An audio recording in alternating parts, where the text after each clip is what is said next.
यहां से हमें मिलेगा mu should be greater than equals to v square divided by r g, या फिर v should be less than equals to under root of mu r g. यहां से हमें यह पता लगता है बच्चों कि स्लाइडिंग अवॉइड करने के लिए या तो कोफिशिएंट ऑफ फ्रिक्शन की value v square divided by r g से ज्यादा होनी चाहिए, या फिर स्पीड की value under root mu r g से कम होनी चाहिए। सेकेंड केस में हम स्मूथ ट्रैक कंसिडर करते हैं और रोड की बैंकिंग कर देते हैं।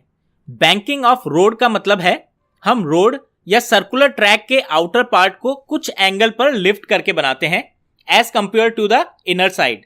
यहां पर मान लो बैंकिंग एंगल थीटा है, यानी आउटर साइड थीटा एंगल पर लिफ्टेड है। देन नॉर्मल फोर्स के दो कंपोनेंट आएंगे।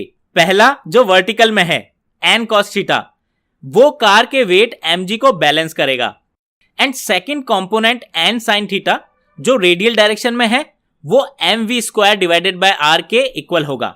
देयरफॉर इन दोनों इक्वेशन को सॉल्व करके हमें स्पीड की वैल्यू मिलेगी under root r g tan theta. अगर बच्चों हम कार की ये स्पीड मेंटेन करेंगे तो कार ट्रैक पर स्लाइड नहीं होगी। अब बात करते हैं बच्चों motion of A particle in vertical circle. पहले केस में हम मान रहे हैं कि पार्टिकल स्ट्रिंग से अटैच्ड है। इस केस में टेंजेंशियल डायरेक्शन में नेट फोर्स जीरो नहीं होते एंड पार्टिकल की स्पीड टाइम के साथ चेंज होती है। क्योंकि पार्टिकल पे लग रहे नॉन कंजर्वेटिव फोर्स टेंशन का वर्क हमेशा जीरो रहेगा, बिकॉज वो वेलोसिटी के हमेशा परपेंडिकुलर लग रहा है। देयरफॉर हमारी मैकेनिकल एनर्जी हमेशा कंजर्व रहेगी। इसलिए हम लिख सकते हैं initial kinetic energy plus initial potential energy equals to final kinetic energy plus final potential energy. Therefore half mv square plus zero equals to half mv square plus mgh। यहां से हमें रिलेशनशिप मिलेगा v square equals to u square minus 2gh। Height h and radius r में हम trigonometry use करके relation लिख सकते हैं h equals to r times 1 minus cos theta. अब हमें पता लगाना है minimum initial speed required so that particle complete the full circle. अब बच्चों ध्यान से सुनना, अगर पार्टिकल कंप्लीट सर्किल रोटेट कर पा रहा है मतलब हाईएस्ट पॉइंट तक स्ट्रिंग स्लैक नहीं होगी, यानी कि हाईएस्ट पॉइंट तक जहां पर थीटा की वैल्यू 180 डिग्री हो जाती है वहां तक टेंशन की जो वैल्यू है वो greater than equals to zero होनी चाहिए। और इस कंडीशन को मानने पर हम ये कह सकते हैं कि पार्टिकल का ग्रेविटी की वजह से फ्री फॉल नहीं होगा और वो हमेशा सर्किल में रोटेट करता रहेगा। रेडियल डायरेक्शन में फोर्सेस की इक्वेशन आती है t minus mg cos theta equals to mv square divided by r। Highest point पर थीटा की वैल्यू 180 डिग्री होगी और cos 180 डिग्री की वैल्यू होती है -1।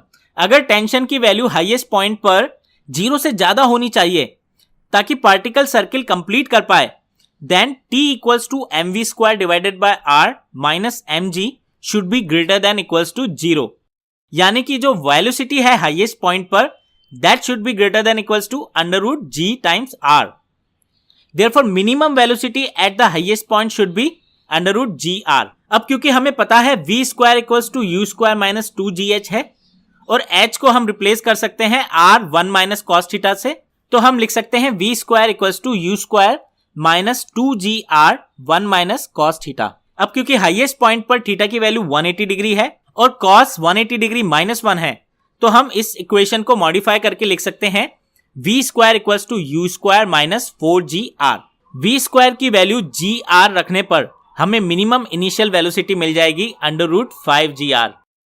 देयरफॉर जब initial velocity under root 5gr से ज्यादा होगी तब पार्टिकल सर्किल कंप्लीट कर लेगा और हमेशा इस सर्किल में रोटेट होता रहेगा। बच्चों वर्टिकल सर्किल के केस में दो कंडीशन और आती हैं। पहली कंडीशन आती है condition for leaving the circle.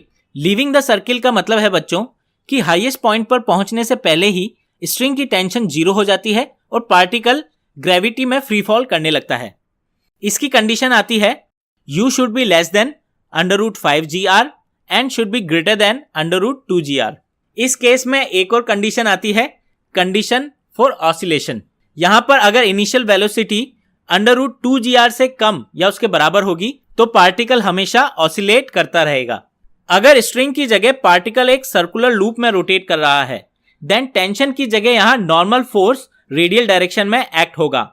Again minimum initial velocity to complete the loop निकालने के लिए टॉप मोस्ट पॉइंट पर नॉर्मल की value greater than equals to zero कर देंगे और हमें सेम रिजल्ट मिलेगा minimum initial velocity equals to under root 5gr। अगर स्ट्रिंग की जगह हम रॉड यूज करते हैं देन रिजल्ट्स चेंज हो जाएंगे।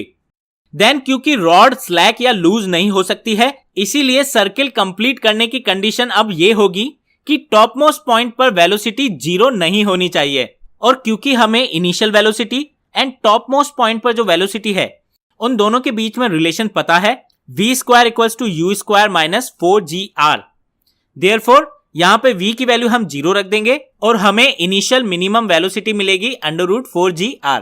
सिमिलरली बच्चों, अगर सिंगल लूप की जगह डबल लूप्स के बीच पार्टिकल रोटेट हो रहा है देन टॉप मोस्ट पॉइंट पर नॉर्मल 0 नहीं होगा बिकॉज नीचे वाले लूप से सपोर्ट मिल जाएगा। देयरफॉर यहां भी सर्किल कंप्लीट करने की कंडीशन होगी कि टॉप मोस्ट पॉइंट पर वेलोसिटी 0 नहीं होनी चाहिए। Therefore again minimum initial velocity यहां भी अंडर रूट 4gr आएगी। तो बच्चों, इस तरह सिर्फ 15 मिनट्स में हमने सर्कुलर मोशन के सभी इंपॉर्टेंट पॉइंट्स एंड फॉर्मूलाज समझ लिए हैं। आई होप बच्चों this video helped you in your exam preparation. Happy learning with fundamental.com।